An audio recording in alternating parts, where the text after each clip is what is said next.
Hey everyone, I'm Mark, co-founder and chief product officer at Riot. And I'm Christian, co-creator and showrunner of... Dude, it's crazy he's the co-founder of Riot.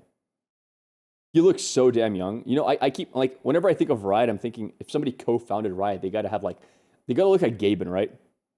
Not to say Gaben's old. He's still kicking, but yeah, that's insane. Of Arcane. We've been working on Arcane for years, and it's almost time to share the final season. Telling these stories has been an honor, and we can't wait to see what you all think. Arcane's first season gave us an exciting opportunity to deepen the world of Runeterra through expanding on our storytelling, Fortiche's stunning animation, music, and a few Easter eggs for dedicated League fans. Season 2 will bring you even deeper into the world. Teams at Riot have worked closely together to try to make the launch of Arcane a moment that can be enjoyed across all of our games. We're not going to spoil everything coming out, but we're going to... All right, what I want to hear about, so we have TFT, we have... What I want to see specifically is if the lore team did anything PvP related. Give you a little glimpse into what's in store as we head into Arcane Season 2. Earlier this year, we announced Ambessa, making her the first character to go from Arcane to the Rift. When the Arcane team worked on her during Season 1, we were very excited by her speed, power, and domination, and couldn't... I loved her in the anime. I'm going to say it. She was maybe my favorite, if not favorite, maybe just top 3 of my favorite characters that wasn't really an impactful character, like a very side character, right? I thought she was awesome. I would love to see more of her. I thought her introduction to the series was great. I thought her mannerisms, her persona was just... I like everything about her. How she'd play in League PC and Wild Rift. That said, I just want to see more of her. Ambessa's presence will stretch beyond the Rift, as she'll also be playable in Legends of Runeterra's Path of Champions.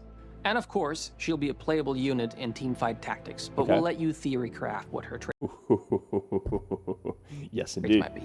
Speaking of TFT, while gizmos and gadgets incorporated Arcane... Hopefully she's a 3 or 4 cost, so I could actually 3-star her. In Season 1 through some traits and champions, the team's going all out on Arcane for their next set. You'll be able to fully immerse yourself in Season 2, from exclusive champions to mechanics to traits, cosmetics, and more. You'll hear more, but... Wait, what does he mean Season 2? I'm so lost. Wait, Season 2? You mean Season 2 of Arcane? All the exclusive Arcane characters in TFT's dev drop next month. But we'll share one sneak peek for now. Okay. Powder will be making an appearance in this set. And if you haven't heard, 2XKO, our upcoming 2v2 fighting game, will keep the Arcane train rolling when it's released in 2025. On November 11th, they will release an updated look for Jinx in 2XKO, so keep your eyes peeled for that. Sign up for playtests at play2xko.com for a chance to test out some of your Arcane favorites in a new way next year. Wait, I gotta sign up again? In addition to Ambessa, Warwick will be coming to Path of Champions, and both Warwick and Singed are receiving updates in Wild Rift, where they will be joined by Heimerdinger, who's live today. Wait, is Warwick in Arcane? Who knows? Wait a second. Warwick is coming to Path of Champions? Wait, is Warwick even in lore? Did we have Warwick in Legends of Runeterra? I don't remember Warwick being in Legends of Runeterra. I mean, I've not played in a long time. Dude, that's so sad. I say that because I always wanted to play Warwick in Legends of Runeterra. Okay, so the cards I wanted to play the most in Legends of Runeterra were Warwick, Amumu, Fiddlesticks. I think those 3 were the ones I wanted to try the most as like new champion concepts. Like when I thought of Warwick, it was somebody who just gets stronger and stronger with like really fast swipes, sustains himself, very hard to get rid of.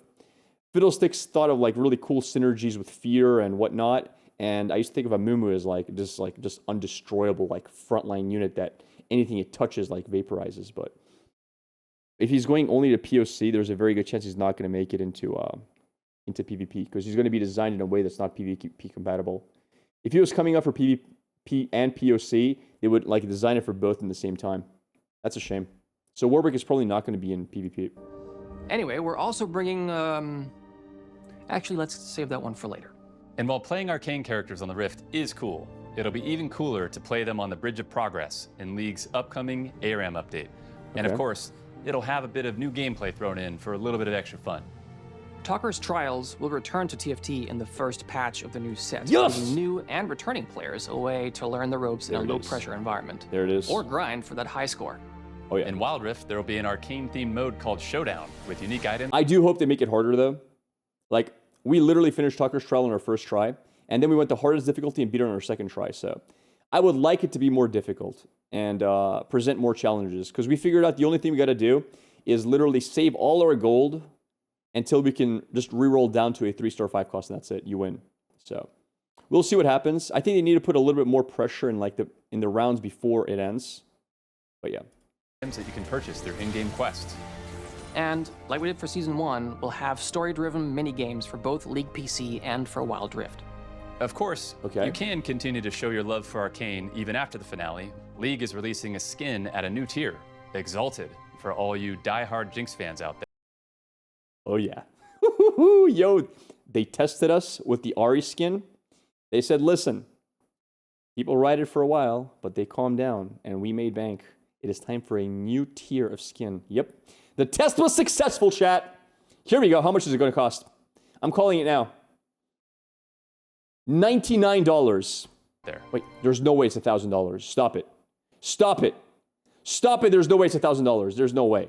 I don't believe it. They'll also have other Season 2 skins, including... No. 99. 99. It's a new tier of skin. It's not like an exclusive one-time skin. It's from the loot box, but max is 500. Arcane Brawler Vi, which may look familiar if you've seen the trailers, and a Jinx-themed Nexus finisher. As for TFT, Or it was 500, Chibi yes. Caitlyn is just one of the many new tacticians coming this set, along with new arenas that will transport you into the world of Arcane. Plus, I heard there might be a new cosmetic type on the way, but you'll have to keep up with TFT for more news on that later. If you are more of an FPS gamer, don't worry, Valorant has a brand new Arcane-themed bundle on the way. While the Sheriff was a Season 1 exclusive, the premium content team cooked up something extra special for Season 2. That's all for our game updates for Wait, they're not going to show the Valorant stuff? What? I wanted to see Caitlyn's sniper rifle. now. On behalf of all of us at Riot, we're so excited to It's my celebrate favorite sniper Season 2 rifle with all of you, in both in-game and out. I'm sorry, in And we Valorant. can't wait to see what you all think of the the one show that looks like and everything else that technological we have from coming. Piltover. And in addition to everything going on across our games, I would buy that. we also have a ton of real-world Arcane merch. Apparel from Uniqlo and Black Milk, collectibles from Funko and Tokidoki, makeup. I'm gonna be honest, this is like meh. Yo, when I was in Riot headquarters a few months ago, I saw some merch that looked freaking amazing. I'm actually sad I didn't ask to buy any of it. It wasn't like on display for sale. It was like on display, but they said you could buy it. You guys want to see some of the merch I saw? I took a few pictures. I can show you guys if you want. Let me see if I can find it for you. There was some really cool stuff over there that I was like, man, I want to buy that. We got this one here. Is that a bit of a different angle? Hey. There we got Ahri. This one's even more badass. I like this one a lot. Check that out. Like, tell me you wouldn't buy this. And this is not small. It's not like tiny. That's actually a pretty big, it was like this size. Big figurines, dude. Look how badass this looks. Is that for sale? I think they said you could buy these in the gift shop if you wanted to. But yeah, there was a couple of those just around Riot headquarters. If I knew Lore was gonna die, I would have swiped one and just put it in my back in my bag. But unfortunately, at the time, I thought I had a future streaming for Riot. All right. So yeah, these are not that impressive after that, chat. I feel like this is low quality comparatively. Up from Fenty Beauty and tons of other exclusives across clothes, figures, music products, and more. It's all going to start rolling out as we get closer to the premiere on November 9th. And in the meantime, we've got a new series trailer for you, featuring our second single off of the soundtrack, Come Play by Stray Kids, Young Miko, and Tom Morello. Enjoy. Thanks so much for watching, for loving Arcane and our games, and we'll see you all soon. Boom. All right, let's see this. You've got a good heart. Don't ever lose it. No matter how the world tries to break you, protect the family. My sister is gone. War is coming.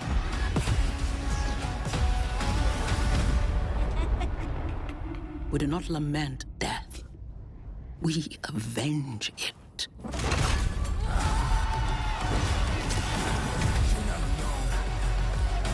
Facing dire Yeah, we've already seen this. We've seen the series trailer. My thoughts on the trailer were the following. I mean, it looks pretty badass. It looks like it has cool fight choreographies, fight scenes, whatever you want to call it.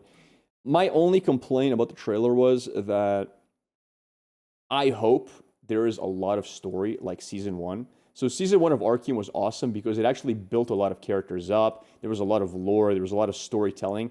I don't want to see just nonstop action. Like, I'll watch a shonen anime if I want to see a lot of action. What I liked about season 1 was just the fact that things developed at a nice pace. You know, you sat down and you were told a story over 12 episodes. I don't want nonstop, you know, just battle. It's cool to have like 1 or 2 episodes, like towards the end especially, that like close everything out in all-out warfare. That's awesome. But the trailer showed pretty much only fighting. No, you look at Arcane trailer 1 was very different. You think Riot will overcome the first season of Arcane? I have suspicions it won't. I feel like no. I feel like no. I feel like second season is going to be worse than the first. But, so, I'm a little bit of a pessimist in these kinds of things.